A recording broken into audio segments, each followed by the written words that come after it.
দেশের টেলিভিশন অঙ্গনের পরিচিত মুখ ও অভিনেতা সিদ্দিকুর রহমান সিদ্দিককে পিটিয়ে রাজধানীর রমনা থানায় সোপর্দ করেছে স্থানীয় জনতা। মঙ্গলবার বিকেল 4টার পর কাকরাইল এলাকায় এ ঘটনা ঘটে। ঘটনার বেশ কয়েকটি ভিডিও ইতিমধ্যে সামাজিক যোগাযোগ মাধ্যমে ছড়িয়ে পড়েছে।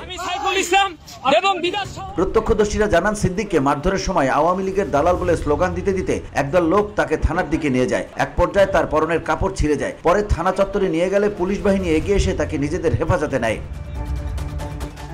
রমনা থানার ডিউটি অফিসার গণমাধ্যমকে জানান, স্থানীয় জনগণ সিদ্দিক নামে এক ব্যক্তিকে আটক করে থানায় সোপর্দ করেছেন। বিষয়টি তদন্ত করে প্রয়োজনীয় আইনগত ব্যবস্থা নেওয়া হবে।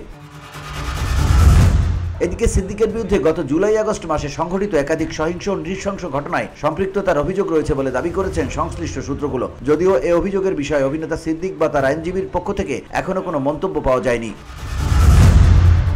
প্রসঙ্গত, দীর্ঘদিন ধরেই ছোট পর্দায় অভিনয়ের মাধ্যমে পরিচিতি লাভ করেন সিদ্দিক। রাজনৈতিক অঙ্গনেও সক্রিয় ছিলেন তিনি। 2018 সালের জাতীয় সংসদ নির্বাচনে টাঙ্গাইল 1 আসন থেকে আওয়ামী লীগের মনোনয়ন প্রত্যাশা করেন। এছাড়া ঢাকা 17 উপনির্বাচনে দলীয় মনোনয়নপত্র কিনে আলোচনায় আসেন তিনি, তবে শেষ পর্যন্ত প্রার্থী হতে পারেননি।